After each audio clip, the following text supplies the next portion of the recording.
Welcome back to She Asked, Tools for Practical Hope. I'm your host, Anna McBride, and I'm so excited that you're here. Lately on our program, we have been covering topics that are designed to help our listeners expand their minds, deepen their connections, and live their best lives. Which is why I was so intrigued with your website, which we'll Mm. talk about in a moment. But on today's show, we have a sex and relationship coach and the founder of the Turned On Woman program, a program that helps women reclaim their pleasure as a source of freedom. I love the sound of that. And I can't wait for this conversation to Mm. begin. Welcome, Adena. Thank you so much. Glad that you're here. And we like to start our program with a story. And so I would really like it if you could share with our listeners a bit of your story and how it led you to do the work that you're doing now. Thank you so much. Yeah, so excited to be here. Thank you. I never thought I would be here, not in a million years, I'll be honest. I come from a very religious, traditional, conservative background. So I think I would not be alone in not seeing this for myself, not seeing myself talk and teach publicly about sex. It certainly was not a big part of my upbringing. But I came to this work because I needed it myself. When I've been married for 15 years now, together with my husband for 17 years, we always had a beautiful relationship and what I thought was a really amazing sex life. And when I had my first daughter, sex became painful for me. And doctors just chalked it up to low estrogen while you're breastfeeding. It's fairly normal, but it didn't resolve for several years. And like many women, I quickly learned how few medical providers actually specialize in female sexual health. And so it was really hard to get into the right care. And so I went for years trying to find assistance and also getting really bad advice from doctors like, you have to push through it in order for it to resolve, or just drink a glass of wine, use it or lose it, right? All things that my whole system knew was not good advice, right? And I ignored it for a really long time. But after I had no other resources, at a certain point, I threw my hands up and I was like, I guess this is all I have to go by. And in violating my body's truth, in pushing past my body's signals, I trained my body to associate sex with discomfort instead of pleasure. And so when I finally got into the right hands of a phenomenal healthcare provider who I am forever indebted to, and she resolved my hormonal issues, the standard of care at that point, right? The medical standard is a resolution from pain. Great, you're a success. But I still was totally disconnected from pleasure. I was numb. I had no sensitivity. I had no access to orgasm. I had no libido. I couldn't even remember that I liked sex. And I set off on a journey. I felt completely alone. I didn't know people like me existed at the time. And I set off on a journey to really reconnect to this part of myself for me. And it absolutely blasted my life open. What happened, what I learned about myself, what transformed over the course of like just starting the first year totally shifted everything in my life, my level of confidence, my marriage, the way I walk down the street, the way I hold myself, the way I feel about my body, the negative self talk just totally dissolved. Wow. And at that point, I realized that this journey is not just about sex, and that when you bring women through the journey of exploring sexuality for them and understanding what's in it for them, it can totally shift the trajectory of a woman's life. And that's when I knew I needed to bring it to other people. Wow. Wow. That's really a great, powerful story and very true. Like we have to listen to what our body is telling us in order to heal Yes. and make our experience our own, which is what I loved about reading up on you and how you were really connecting this idea of pleasure being personal. And so you describe pleasure as a portal, right? Tell me what that means. And Yeah. also, maybe a little bit more about how we become disconnected from pleasure. Yeah, absolutely. So Pleasure is 100% a pathway to deep self intimacy. Mm, And I always like to say that how you have sex is how you do life. okay.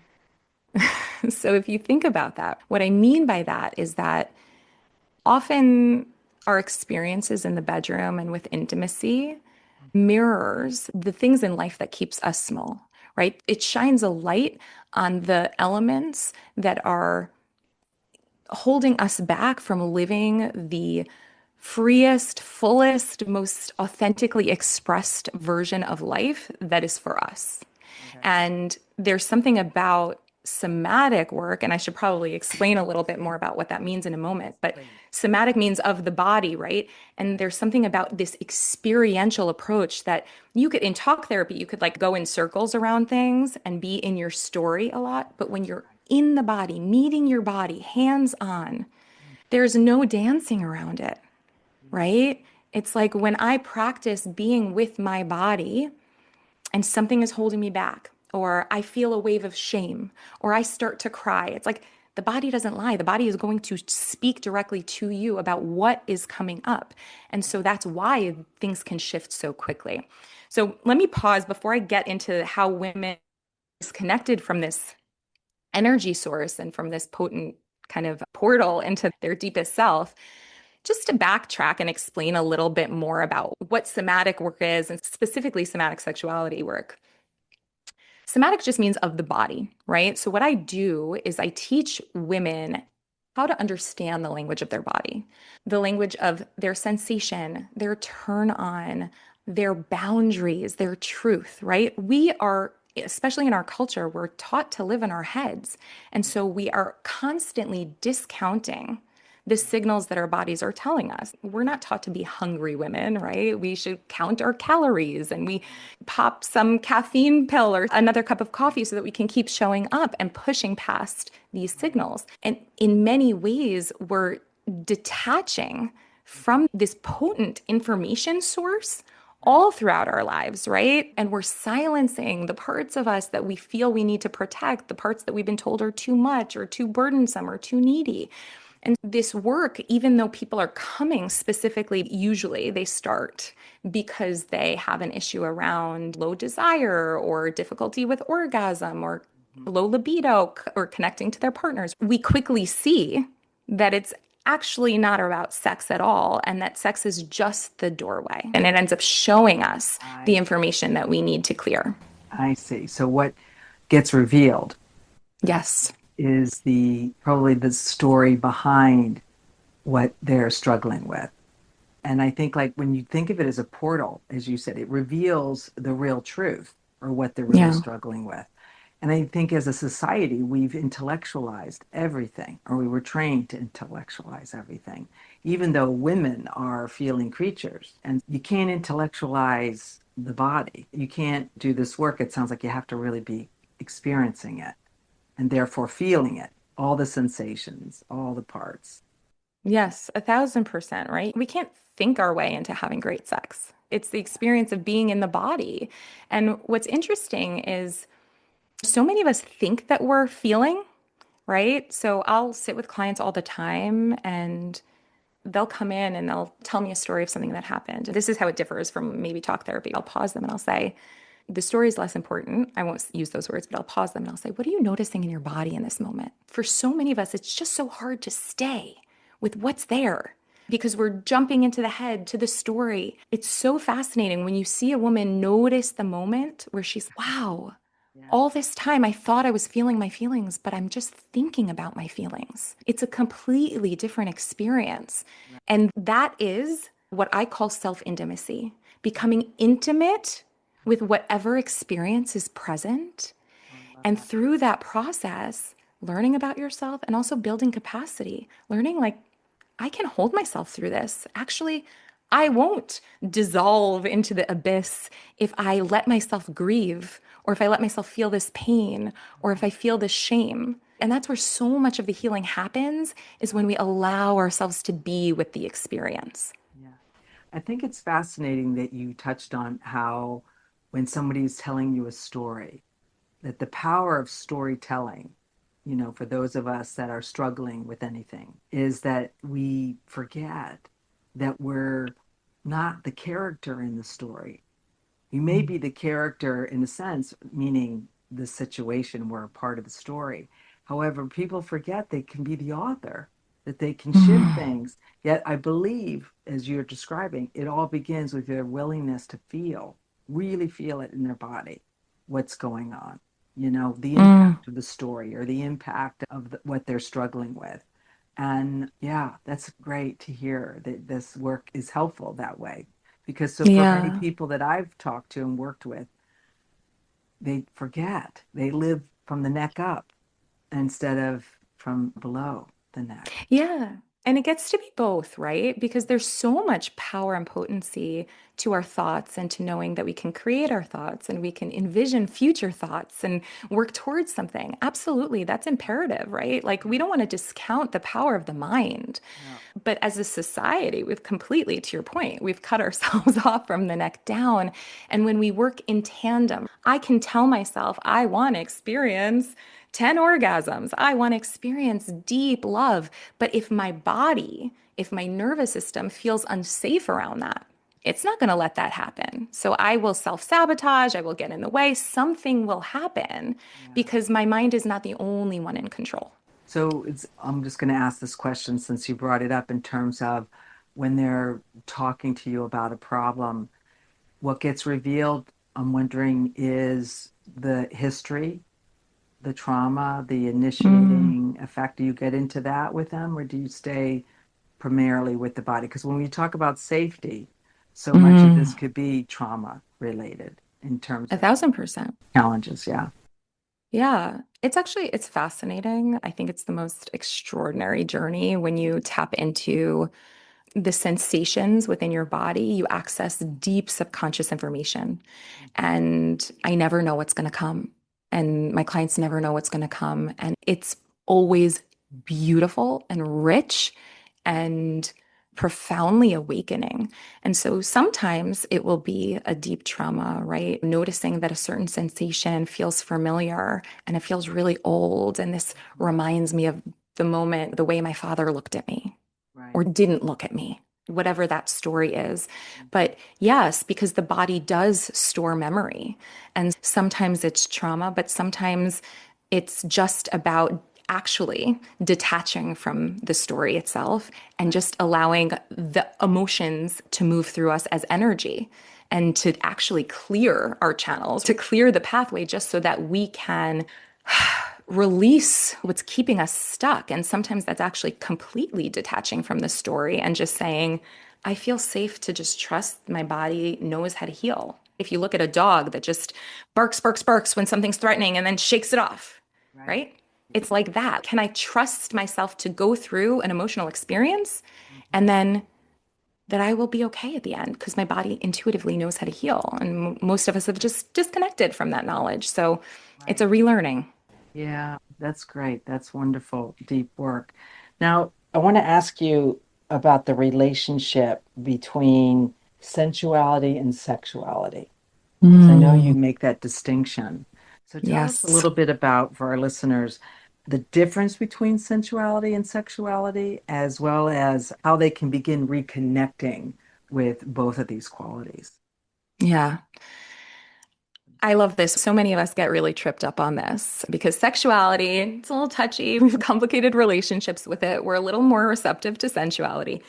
And the two get confounded, right? Mm. When we say sensuality, it really just means of the senses: Right. sight, smell, sound, touch, taste, right? And so to be a sensual being in the world, that just means to be so deeply present in the moment. Mm. And I love this for so many reasons, right? Because as women in this particular moment in time, the last thing we need is more to do. And in this wellness culture right now, it's like all the things we have to do, all the hacks we need, all the treatments and supplies and skincare, right? Mm. It's like the last thing we need is more. And when you connect to your sensual being, What you're doing is you're not doing more. You're actually just shifting your perspective. Mm, So you're just choosing to take on a different lens. So, for example, it means when I'm waking up in the morning and I'm taking a shower before I go to work, I'm pausing just to notice how good it feels to have the hot water running down my scalp and back. mm, It might mean I pause as I walk out onto the street and I let my skin notice that the sun feels really good. mm. And it's not just about noticing, but it's also one step further is registering it as pleasure. Okay. Mm, So many of us have this very specific experience of pleasure and definition of pleasure that is so limiting. mm, So we think of pleasure, especially in the realm of sex, as this like one thing that happens for 30 seconds between our legs. And we're constantly chasing this one thing. And if it's not particularly mind blowing, we're like chasing that thing that everyone else has. When we're chasing this one type of experience, we're often totally missing mm, all of the pleasure that's available to us everywhere. And so the practice of just attuning and noticing the pleasure that's available to us and allowing it to be important, allowing it to register, what I like to say is like banking the pleasure. Not only are we regulating our nervous system, so we don't have to make time for 30 minutes of meditation every morning because we're just constantly banking these moments because pleasure actually teaches your brain that you're safe. okay. So you're not only regulating your nervous system, but you are sensitizing your body to subtle pleasure, which can not only make sex more pleasurable because you're not just enjoying 30 seconds of climax, but you're actually able to enjoy a full-bodied aliveness and everything becomes rich and sensitive and alive and the whole experience you can go for 2 hours feeling like so delicious and orgasmic in your body. Everything in life starts to feel good. You become a pleasure body. Mm, And so you're not just waiting. It's like saying we all just want to live for that 1 week we get a vacation a year. No, we all want to live feeling amazing all year. That would be the dream. So this is similar, right? Why wait for this one peak experience when we can feel these moments, right? A breeze blowing across our back, giving us chills and making us feel really juicy and alive, right? Why wouldn't we want that? of course. Actually, what I'm hearing you say is that you're helping your clients to expand their experience of sensuality in their bodies by noting how their different senses could be connected to throughout their day, not just when they're having an intimate moment with their partner in bed. They could have it all the time. It almost seems like it would create more safety for Mm. their body experience. Is that what you're finding your clients are experiencing? 1,000%, it creates more safety. It also creates like there's this weird paradigm that we live in where it's like we're not allowed to be sexual beings out in the world, but when it's go time, we're supposed to flip a switch. It's not how our bodies work, right? So this is a way of keeping the pilot light lit, right? We stay alive and connected to our senses all the time. We're so available for pleasure anytime, right? And it can feel amazing. It doesn't mean that we're having a genital orgasm, but it Right. means that we can still be pleasure bodies. And yeah, that's a big piece of changing the way you walk through the world and feeling more alive and connected to your erotic energy. Right. And it's also about, it is a foundational way of expanding our capacity to hold pleasure during sex itself, right? So making the whole experience richer and also expanding we all have a bliss threshold, a certain point where pleasure feels like too much. We might distract ourselves or we might push it away or we might disconnect. And this is a way of expanding our capacity to hold big amounts of pleasure in our body. Sure. It also sounds like it's a mindfulness practice when you are Mm. really being mindful of what you're experiencing throughout the day, through your body, through your senses. You are, Yes. as you described, expanding your capacity to be in the moment for any one of those experiences, and then that would translate to more available capacity for being present during sex, which is A great. thousand. I love this types of tools that people can do, and we'll get to that shortly. But right Yes. now, what I want to hear from you is about your Turned On Woman program. I love the sound of Mm. that, really, for Yes. myself and every other woman out there. So, what inspired this program, and what kind of transformation do you see in your clients that go through the program? Yeah. I'm so excited about this program. I've been dreaming about it for years, and I'm finally going to be launching it in the new year. And it's essentially the same work that I do one-on-one, essentially, Okay. with my clients, but brought to a group setting. So it's a journey of reconnecting to this erotic energy, this erotic aliveness, right? I hope it's starting to become clear the way that this translates, right? That our erotic energy is not just for sex, but it actually is a really powerful, potent source of energy that we can tap into at any moment. It helps us go through life with so much greater ease and creativity and flow and connection, as opposed to this sense of fighting with life that we all do. And so it's a 360-degree approach to clearing what's getting in the way of us knowing and feeling this erotic aliveness. And it integrates somatics and neuroscience and sacred sexuality. And the idea is learning both through education, right? Understanding how our bodies work, because most of us don't have that information. And then also clearing and giving real embodied practices to learn and to practice being in your body. So it's movement and breath work and expression and sounding and the education. And I'm particularly excited about the group because obviously there's a limit to how many clients you can work with. So I'm excited to bring this to more people. But also, specifically with sexuality work, there's so much shame. And when you get a group of women together, I can speak till the cows come home and tell women that what they're experiencing is so normal and they're not alone. But when you get a group of women together in the same room to say, wow, me Yeah. too, You hear it their is so story. powerful. You hear their Yes, story in the other people. the shame can dissolve in an instant. And that's what I'm really excited about. I'm also excited to bring play and joy, which feels a little bit different in a one on one space. So this gets to be playful. Healing doesn't always have to be so heavy. And so I'm excited for that element as well. Oh, I love that. I love that. I think what I'm hearing you describe is an embodiment practice. And so, what's one embodiment practice that the listeners for our Mm, program might be able to start practicing today that would start creating this within their lives? 1000% sure. I'd love that. So, just to clarify what embodiment means, it means like, how am I present Mm, in my body? So, to your point, this mindfulness, right? How do I actually treat my body and take up space within my body and get really present with what's here? And so, a lot of the work that I do is teaching women how to be in their bodies, right? For themselves, in their pleasure, for themselves, not necessarily with a partner yet.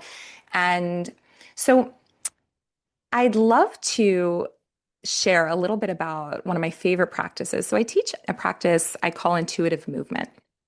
I call it a practice because it evolves, but the idea here is to teach, really retrain us to allow our bodies to move us instead of us moving our bodies, right? We take exercise classes and dance classes and yoga classes, and we're constantly dictating to our body how we want them to move. right. And so, this is a practice in listening to our bodies and understanding how to do that, right? And so it taps into all of these juicy things we've talked about playing with pleasure and learning how to experience subtle pleasure, okay?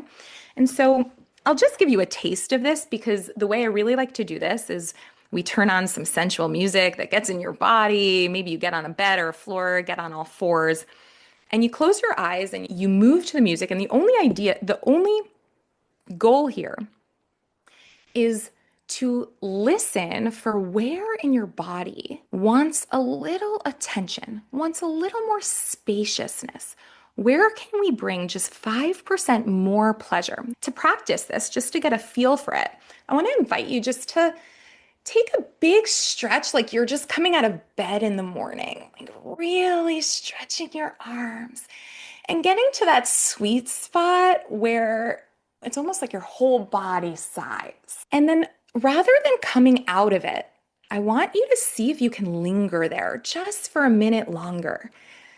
Let it be important. If I told you that this was the portal to full body orgasmic bliss, I would treat it with stay that here level of forever. No. importance. Yes, yes, you would. And so the idea is to be in that delicious moment and then treat it like it's important and then say, okay, how can I bring just 1% more to this, more of myself, more of my presence? Hmm. Maybe I bring some breath into it and really indulge it. It's so uncomfortable for us. We're so itchy to get out of it. Yeah, yeah. And so the idea is you just feel what that feels like, allow yourself to register that as pleasure. Okay. And then you pause and you say, what else does my body want right now? What else? And this is a practice you could do for 10 minutes. And it's such a great way of regulating the nervous system. It's such a great way of sensitizing your body to full body pleasure and just rewiring what it is we think of as pleasure. Yeah. I love that practice. That sounds like something I'm definitely going to start tomorrow morning when I start my day. So let's talk about long-term relationships. A lot of our listeners are in long-term relationships. They're midlife and age, and mid long-term relationships, as you were describing, maybe with your clients or yourself, can hit these moments where the passion fades, where the attraction fades, or because they've gone through childbirth, they have certain situations which interrupt their intimacy with their partner. How do you help couples to address this and work through this? I love this question. I love this question. This is the top question for everyone, I think, right? I think we need to start by understanding that sex in long-term monogamous partnership is going to look different than it is at the beginning of a relationship. Full stop. The nuance that I want to add here is that it doesn't have to be worse. It actually can be better. I'm together with my partner for 17 years. I am having better sex than we've ever had, and it's only getting better. And the reason for that, when you have new relationship energy, the hormones are raging, there's so much mystery and curiosity. And there is an element, there's a lack of safety there, right? Are they going to call me back? Are they not? Are we together? There's that mystery that builds eros. And the truth is, we often trade that mystery for Mhm. safety. Okay. And so we think that's the end of eros, right? We think that's the end of our eroticism, but that's not true. We actually can have a different type of sex that is exploratory, that is deeply vulnerable, that can only come from deep safety. And so the problem is we never get to see this. This isn't modeled, right? All we see in the media and porn is like this hot tear off your clothes, impromptu sex. And really, truly, when you start to treat sex differently and people get turned off by the idea of saying we schedule sex, okay, it's not about scheduling sex, it's about ritualizing it, making it important, treating it as sacred. It's something that we so deeply value because the intimacy that we get to experience or the aliveness that I get to feel in my body, it nourishes me as if I just went on a 2 week vacation. And so the way we get there is only through this deeper type of intimacy. And what I would, the kind of the pathway there, how I help people get there is first and foremost, I teach women how to turn themselves on. Okay. Now we're We getting all, somewhere. yeah, yeah. This, I could scream this from the rooftops Right, because can we even listen to these words? right. I don't want to rely on someone else to turn me on. First of all, I want to be on. I Right. want to be on all the time. I want to It's be on. it's empowerment. Yeah. Yes, but what we're saying about being turned on, it's I feel alive in my body. Hell, I want to feel alive in my body all the time. And I certainly don't want to rely on someone else for that. I Right. want to do that. What I do is I teach women how to turn themselves on, how to know what kind of touch do I like? What Mm. kind of sex do I like to have? What do I come to sex to feel? Because it's not an orgasm. We all love an orgasm, but underneath it, we come to sex to feel something so much deeper.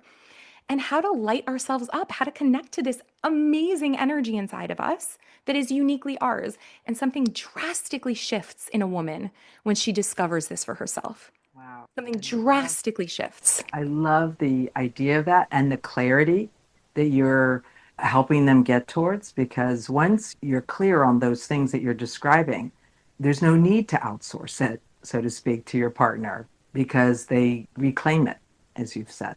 Yeah. 1,000%. And it's not to say that we don't want to share it with our partners, but we have to recognize that over the course of a many decade long relationship, our partners' bodies are going to change. So are ours. Yes. We are going to go through different seasons. We're going to go through different stressors. We're going to go through periods where we're feeling more or less desire. And to rely on someone else Mhm. to tend to that kind of a need, just it doesn't add up. And so what happens when we learn to turn ourselves on is then we can access that by ourselves and then choose to play with that and exchange that with someone else. And we can also teach our partners that too, learn our partner's unique blueprint. And then we can find ways to satisfy each of our own needs. And there are infinite ways to play within that space once we know what it is that is most enriching, most fulfilling, most connecting for each other. I think what I'm hearing you say, which is mind blowing to me, is that you're teaching couples on how to become so open and honest about what they are experiencing or what their form of pleasure is, and then find ways to be able to share that together.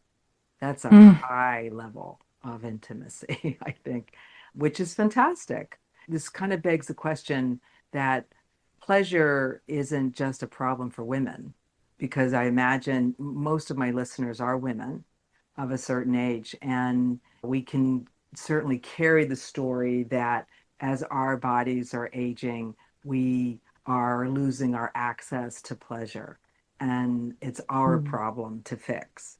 So tell me, what would you say to someone who Mm. thinks that way? It couldn't be further from the truth. It couldn't be further from the truth. I find as women age, they just start living. We let go. We let go. We finally give up on this unreasonable standard to be perfect, to be this artificial thing for everyone else in the world. And we finally start to feel comfortable asking for what we want, being shameless about our bodies, just saying, here, I'm here for me, finally. Permission to really live the whole parts of you. You brought up Yes. shame, which is a great transition because I've been thinking about these stories, these paradigms, these limiting beliefs that are around that create this shame paradigm and the way people can get obstacled out of having pleasurable sex. Yeah. So, how do we begin to shift that from sexual shame? Yeah. Yeah. So important. So important. So I think there are two brands of shame that I come across. Shame is such a big piece of the puzzle, right? I think there's one experience of shame that is this very common experience that women have where we wrong our bodies in some way, right? We have been conditioned to believe somehow that whatever we are experiencing in any given moment is somehow not right. It's not enough. It's imperfect. We're broken. We're taking too long. We're asking for too much. And so we wrong ourselves and we wrong our bodies. And so there's a shame around the truth of our experience. And so we repress it. And so this is speaking to that concept before of when we were overriding our body's signals, right? So our body's wired for pleasure. It's always telling us what it wants to get present, to relax, to enjoy the moment. That's what it wants. But we have this image of what sex should look like, what our bodies should look like, what we should smell like. We have such a very specific opinion and image of what we should be and the experience should be that we're completely missing Right. all of the inputs and the signals that our bodies are telling us. And a beautiful example of this, I had a client who came to me and she had been married for 10 years and she was in her early 60s. She'd been married for 10 years and she had always had so much anxiety having sex with her partner. And she had been to sex therapists and it helped her manage her anxiety somewhat. But it was like a band-aid. It was helping her manage it so that she could tolerate it for him, but she wasn't experiencing any pleasure. And literally after our second session, when all I did was debunk the myths around what sex is supposed to look like and give her permission to be radically honest about what she needed in the moment, she came to me and she said, Adena, I just had this most extraordinary full body orgasm without him even touching me. I don't know how that happened. Literally, she used to have panic attacks. Wow. How did that happen? That wasn't any voodoo I did. All it was giving her the permission to say, oh, I actually, all I need is just this gentle hovering. And that just gets me so excited. She's such an energetically sensitive person that all that pounding and friction was overwhelming her system. But because that's what we think sex is supposed to look like, she was Yeah. forcing herself. So that's one of the ways that shame gets in the way here. Okay. Another piece of the shame puzzle is this often like religious and cultural conditioning around sex being sinful or shameful. And to that, I would say the first thing we can do is get in the room. To your point about awareness is just one piece of the puzzle, Right. but surround yourself with people who believe different things than you. It becomes osmosis. It's like the difference between climbing the mountain and getting pulled up the mountain. Can I surround myself by people who are unabashedly shameless in their sexuality, who they are defining their sexuality as something that is beautiful and empowering and sacred and worthy? And just by being in the room, just by being surrounded by those people, you will start to notice subtly things shift. So that's one of the easiest ways to start is to find communities of people who are of the mindset that's important to you. Okay. You mentioned religious or coming from a conservative home. So if you're a woman from that context, how do you address the shame from that? Is it by getting into different communities with people with different mindsets, or is Mm. there more? Yeah, so I think that's just one piece of the puzzle because I think sometimes we just have to expand, right? Our minds are limited with what we know. And so sometimes it's helpful to expand. But a lot of what I teach is working with the body to rewire our neural programming. So if I have this idea of how our brain works, right? Neurons that fire together wire together. So if I grew up and every time I had a sexual experience, I am feeling shame because that's what I was taught, then those neurons are associated. And every time I have sex or allude to sex, I feel that shame, right? But we know now with neuroplasticity that our brain can learn new things. And so that's not going to be just a cognitive experience. What happens now is I need to create new experiences in my body Hmm. with a new narrative in order for a new neural connection to be formed. And what's going to happen is the more I repeat that new lived experience in my body, a new neural network will be formed, and I will repeat it until that becomes the automatic way. And that old programming fizzles out and dies down. And so we do that by giving ourselves intentional Hmm. pleasure intentional, very well curated experiences in our body. I give my clients guided self-pleasure practices where they can have the experience of being in their body and pairing it with safety and pairing it with love and compassion and acceptance or whatever their new narrative is. The more you practice that and embody that, your body gets a new experience. And the kind of the fun about pleasure-based work is that however much we know about neuroplasticity and our brain's capacity to rewire, Right. when you add a layer of joy and pleasure and play, our Mhm. brain learns even faster. Okay, I love that. I love that. You mentioned the client that was over the age of 60, which I am myself, and I'm wondering, as somebody from that category, and coming from a conservative religious family, which I did as well, I'm thinking that we never even talked about sex. Certainly, the idea was suggested to us through our religious training was that you would wait till after you got married. And it wasn't something that you would explore on your own, like ever. And there's a lot of limiting beliefs that people of a certain age group have to face. How much of a challenge is that obstacle when you're working with clients? I think we're all given a different set of limitations. So for some people, this is their limitation. For other people, they have childhood trauma or a mother who had trauma who internalized this message for them or programmed them with the message that sex is dangerous, right? So we all have really challenging beliefs, and it all comes down to safety. The nervous system, it's complex and it's also quite simple, right? It's we're either open to connection or we're in a mode of protection.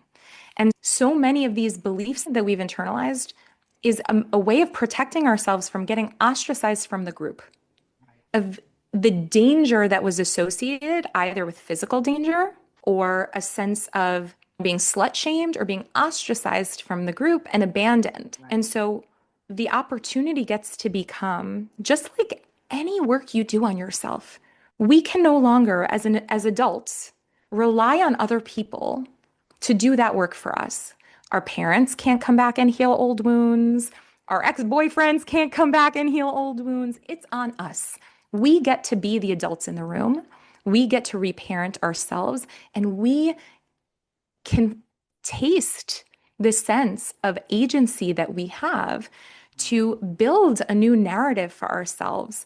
And again, it's the difference between telling ourselves a new story and actually embodying the story, living the story in our bodies. And that's what creates the shifts. Okay. Wow. I love that. This is in my ballpark, other ways in terms of just learning to be able to rewrite the narrative. And you do it through your work, through the body, which I think makes great sense Yeah. because there's a disconnect that can happen again if you just are telling yourself the story as opposed to actually supporting it with rituals and practices that are helping you embody it so that there's connection, mind body Yeah. connection. Yeah. That's fantastic. Yeah. And to that end, I think just the last thing I would add to that is, and this idea that we now have the agency, it means that we get to be the source of safety.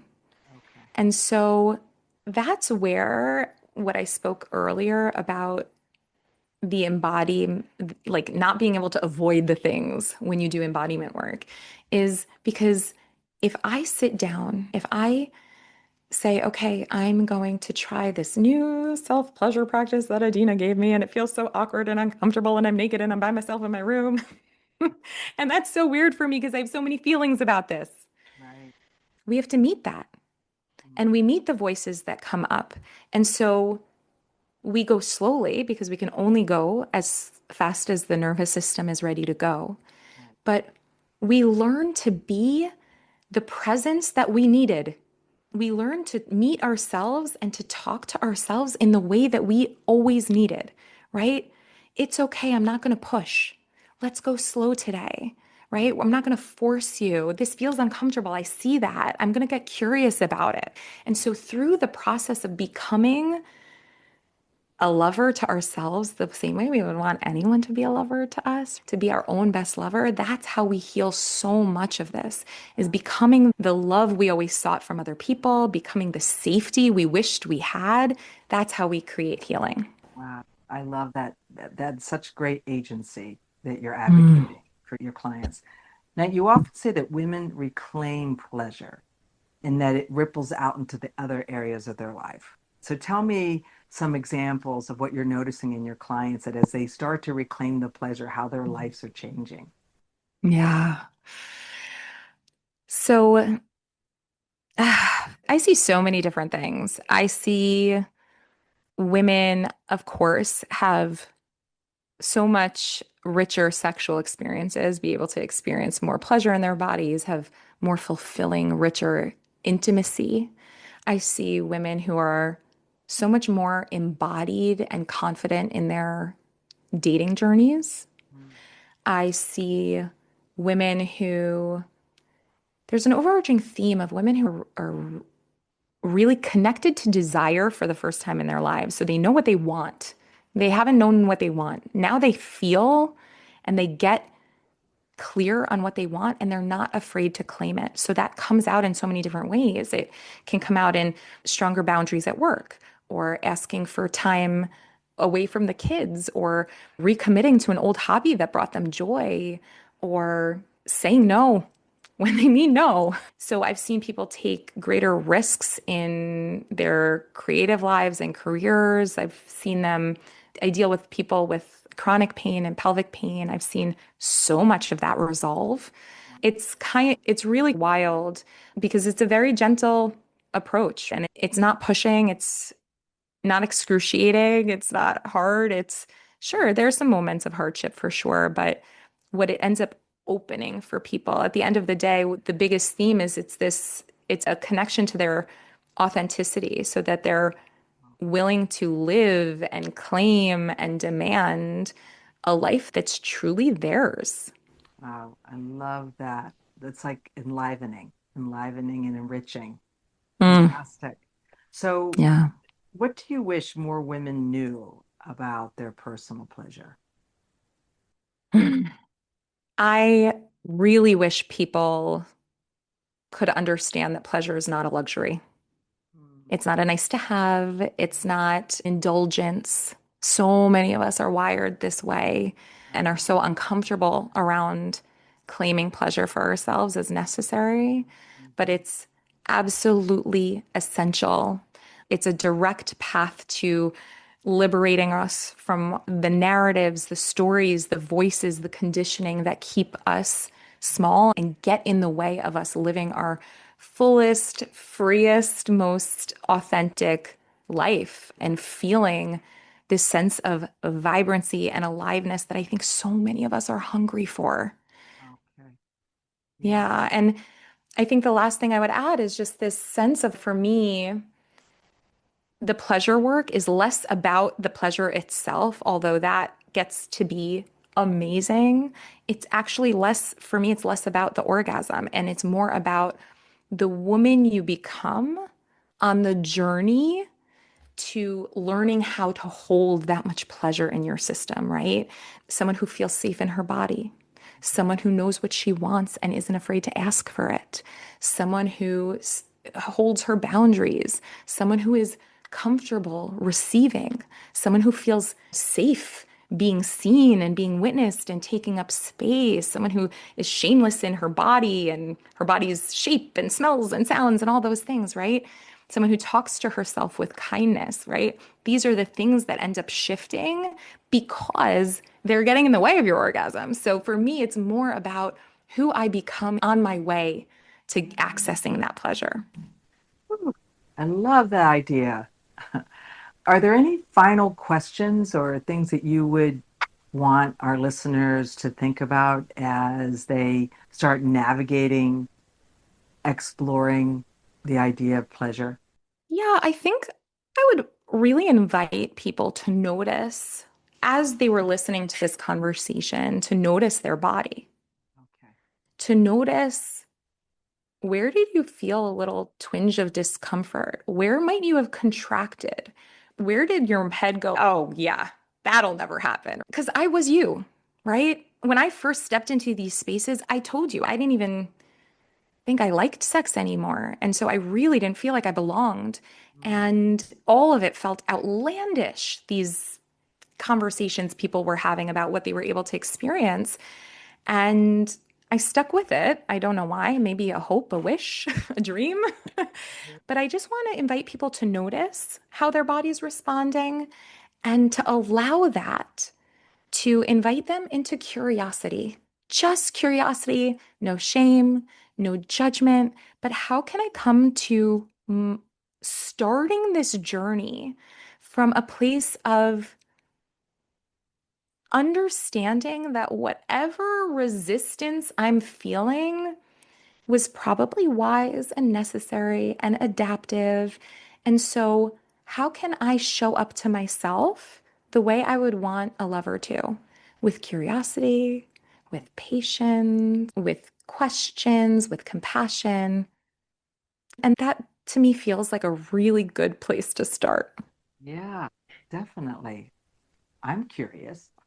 Just expanded my understanding of pleasure and the role. It's almost like a high form of self-care and a way for us to really, it's an invitation for us to shift our perspectives around the role that pleasure can play in expanding our lives.